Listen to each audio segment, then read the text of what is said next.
Hello students, welcome सभी को। तो कल जो अपन ने टॉपिक पढ़ा था वो नर जनन तंत्र पढ़ा था, और आज जो हम टॉपिक पढ़ने वाले हैं वो है मादा जनन तंत्र, फीमेल रिप्रोडक्टिव सिस्टम। तो चलिए स्टार्ट करते हैं। तो स्त्रियों में भी जनन तंत्र को प्राथमिक और द्वितीयक लैंगिक अंगों में विभेदित किया गया है। तो स्त्रियां जो होती है उनमें भी जो जनन तंत्र है, जैसे अपन ने नर जनन तंत्र में पढ़ा था वैसे के वैसे ही मादा जनन तंत्र में भी जनन अंगों को दो भागों में, प्राथमिक व द्वितीयक लैंगिक अंगों में विभेदित किया गया है। यहाँ पर चित्र दिया हुआ है, धीरे धीरे अपन समझते जाते हैं, पढ़ते जाते हैं, और चित्र को भी अपन समझते रहेंगे पढ़ने के साथ साथ। सबसे पहले बात करते हैं अपन प्राथमिक जनन अंग की। तो प्राथमिक जनन अंग जो है वो है मादाओं में प्राथमिक लैंगिक अंग के तौर पर एक जोड़ी अंडाशय ओवेरीज पाए जाते हैं। तो ठीक है, मादाओं में क्या होता है, प्राथमिक लैंगिक अंग के रूप में क्या पाया जाता है, अंडाशय पाया जाता है। वहाँ पर अपन ने पढ़ा था नर में कि प्राथमिक लैंगिक अंग के तौर पर क्या पाया जा रहा था, वृषण पाए जा रहे थे। और यहाँ पर अगर अपन बात करें प्राथमिक लैंगिक अंग की, तो यहाँ पर अंडाशय आपको मिलेगा। अंडाशय के दो प्रमुख कार्य हैं, तो यहाँ पर इसके दो प्रमुख कार्य हैं।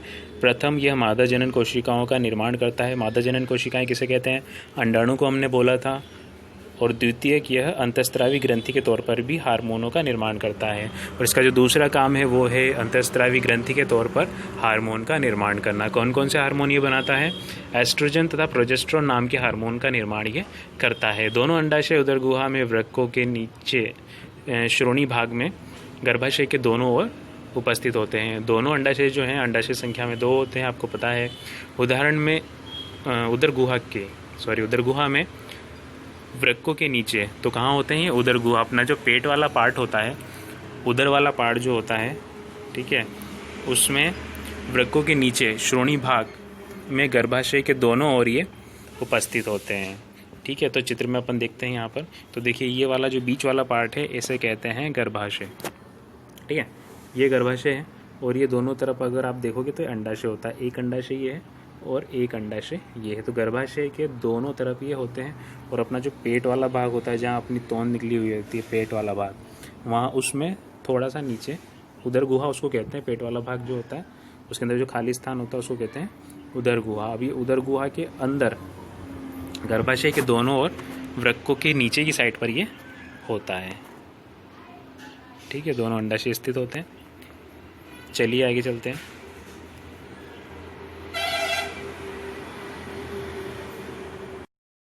प्रत्येक अंडाशय में असंख्य विशिष्ट संरचनाएं होती है, जिन्हें अंड पुट्टिकाएं, अंडाशयी पुट्टिकाएं कहा जाता है। तो ठीक है, प्रत्येक अंडाशय में क्या होती है, असंख्य छोटी छोटी संरचनाएं होती हैं, इन्हें अंडाशयी पुट्टिकाएं कहा जाता है।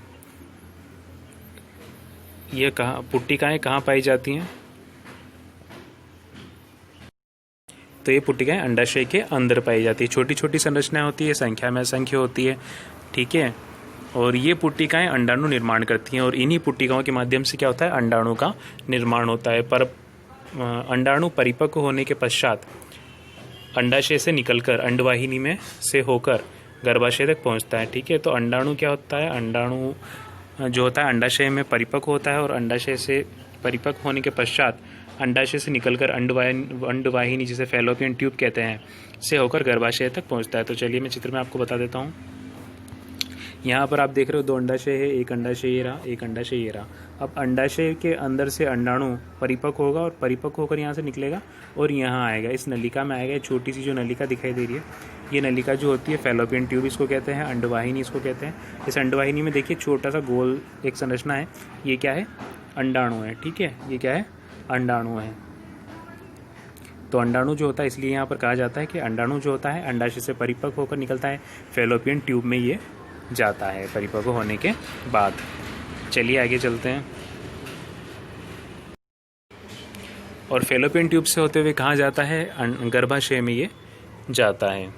अंडाशय से स्रावित हार्मोन स्त्रियों में होने वाले लैंगिक परिवर्तन, अंडाणु के निर्माण आदि कार्यों के लिए मदद करते हैं।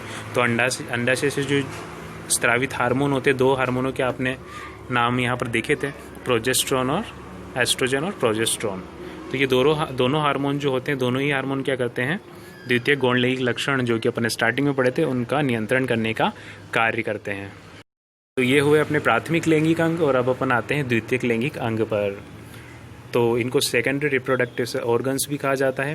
नर की भांति स्त्रियों में प्राथमिक अंगों के अलावा जनन कार्य में मदद करने वाले अंग द्वितीयक लैंगिक अंग कहलाते हैं। तो जैसे अपन ने नर जनन अंग में पढ़ा था, वैसा का वैसे यहाँ पर भी है। स्त्रियों में भी क्या होता है, जो प्राथमिक लैंगिक अंग होते हैं उनको छोड़ करके अन्य जितने भी अंग हैं वो सारे काय में आते हैं, द्वितीयक लैंगिक अंगों में आते हैं। नेक्स्ट अपन बात करते हैं अंडवाहिनी की।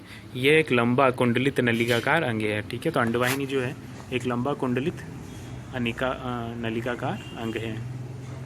अंडवाहिनी या फैलोपियन ट्यूब भी इसको कहा जाता है। जैसा कि अभी अपन ने जाना था, तो ये वाली जो संरचना है यहाँ से क्या होता है, अंड होकर के जाता है, अंडाणु होकर के जाता है। कहाँ पर जाता है, यहाँ गर्भाशय में जाकर जाता है। ठीक है, तो इसलिए इसको क्या बोलते हैं, अंडवाहिनी, क्योंकि इसके द्वारा अंडाणु होकर के गर्भाशय तक जाता है। लंबी पतली नलिका का संरचना होती है जो गर्भाशय के दोनों ओर स्थित होता है। ये जो फैलोपियन ट्यूब होती है ये भी गर्भाशय के दोनों ओर स्थित होती है, क्योंकि दोनों तरफ क्या होते हैं, अंडाशय होते हैं और अंडाशय से अंडाणु बाहर निकलते हैं, तो दोनों तरफ ये अंडवाहिनी भी होती है। अंडवाहिनी की नलियाँ अंडाणुओं को अंडाशय से गर्भाशय तक पहुंचाने का कार्य करती है।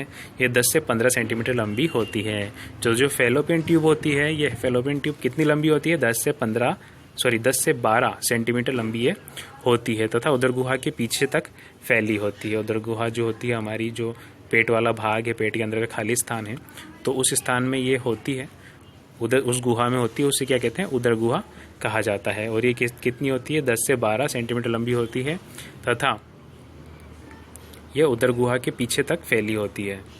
यह निषेचन क्रिया के लिए अनुकूल परिस्थितियां बनाने में मदद करती है। तो निषेचन की जो प्रक्रिया होती है, निषेचन की प्रक्रिया जो स्टार्टिंग में अपन ने जब टॉपिक शुरू करा था, जब अपन ने जाना था निषेचन क्या होते हैं, जब अंडाणु और शुक्राणु आपस में मिलते हैं तो उसे निषेचन कहते हैं। तो निषेचन की क्रिया की अनुकूल परिस्थितियाँ बनाने में ये मदद करती है, जो कि अंडवाहिनी होती है, क्योंकि अंडवाहिनी में ही निषेचन की प्रक्रिया संपन्न होती है। अब ये क्वेश्चन आता है बहुत इंपॉर्टेंट कि जो निषेचन की प्रक्रिया है वो कहाँ पर संपन्न होती है, तो ये जो अपनी अंडवाहिनी है, अंडवाहिनी में अंडाणु आता है और यहीं पर निषेचन की प्रक्रिया संपन्न होती है। तो होता क्या है, शुक्राणु यहाँ से योनि में प्रवेश करता है और योनि में प्रवेश करते हुए कहाँ जाता है, फैलोपियन ट्यूब में जाता है और फैलोपियन ट्यूब में जाकर के अंडाणु से मिल जाता है, अंडाणु से निषेचित हो जाता है, अंडाणु को निषेचित कर देता है। तो इसी प्रक्रिया को क्या कहते हैं, निषेचन की प्रक्रिया कहा जाता है। ठीक है, तो कोई भी आपसे पूछ सकता है कि निषेचन की प्रक्रिया कहाँ होती है, तो फैलोपियन ट्यूब में होती है। निषेचन किसे कहते हैं, तो निषेचन कहते हैं जब अंडाणु शुक्राणु से संयोजित हो जाता है, तो निषेचन की प्रक्रिया होती है। अंडाणु और शुक्राणु को मिलने को ही क्या कहते हैं, निषेचन कहते हैं। नेक्स्ट टॉपिक अपना गर्भाशय। गर्भाशय उदर गुहा के निचले भाग में मूत्र थैली तथा मलाशय के मध्य स्थित खोखला मांसल अंग है। तो गर्भाशय जो है उदर गुहा में निचले भाग में स्थित होता है। उदर गुहा वापस से वही पेट वाला भाग, पेट के अंदर जो आपके स्थान है उस गुहा को क्या बोलते हैं, उदर गुहा बोलते हैं। उदर गुहा का जो निचला वाला भाग है में मूत्र थैली तथा मलाशय के मध्य, जो मूत्र की जो थैली होती है उसमें और मलाशय के मध्य में इसकी स्थिति होती है। खोखला मांसल अंग होता है जहाँ दोनों अंडवाहिनियाँ संयुक्त होकर एक थैलेनुमा संरचना का निर्माण करती है। इसका चौड़ा भाग ऊपर की ओर तथा सकरा भाग नीचे की ओर होता है। ठीक है, दोनों अंडवाहिनियाँ मिलकर के गर्भाशय का निर्माण करती हैं। यहाँ पर आप चित्र में देख सकते हो, ये वाला जो पार्ट है ये गर्भाशय है और दोनों तरफ से नलियाँ आ रही है और नलियाँ आगे आकर के फैल रही है, चौड़ी हो रही है। ठीक है, तो इन्हीं के द्वारा, फैलोपियन ट्यूब के द्वारा या अंडवाहिनियों के द्वारा क्या हो रहा है, इस गर्भाशय का निर्माण हो रहा है। ये वाला भाग जो है ये गर्भाशय है। इसका ऊपरी भाग जो होता है वो चौड़ा होता है, तो देख सकते हो आप, चौड़ा भाग है और निचला भाग जो है वो सकरा होता है, अपेक्षाकृत सकरा होता है।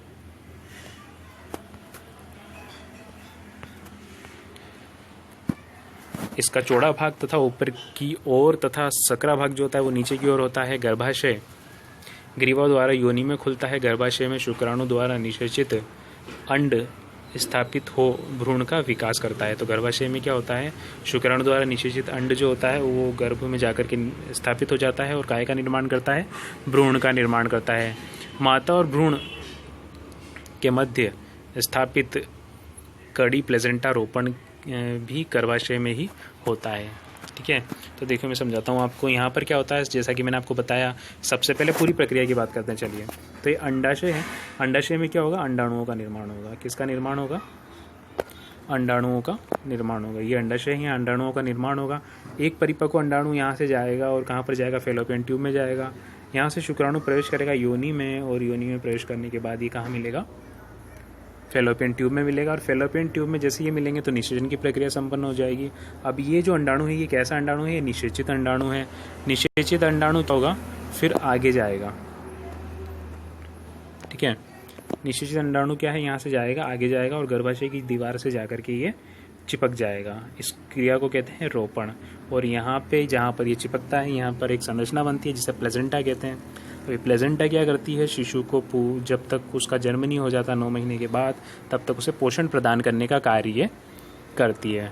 तो जो शिशु होता है उसको पोषण कहाँ से मिलता है, कौन सी संरचना से मिलता है, प्लेसेंटा नाम की संरचना होती है। तो जब शिशु का जन्म हो जाता है तथा वो गर्भ से बाहर आता है तो क्या होता है, प्लेसेंटा को डॉक्टर के द्वारा काट करके अलग कर दिया जाता है, क्योंकि उसके बाद उसका संबंध माँ से वो कट जाता है उस जो प्लेसेंटा के द्वारा बना हुआ था, ठीक है।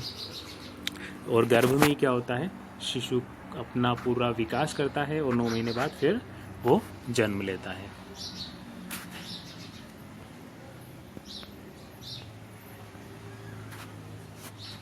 नेक्स्ट टॉपिक है अपना गर्भाशय। गर्भाशय अपना हो चुका था।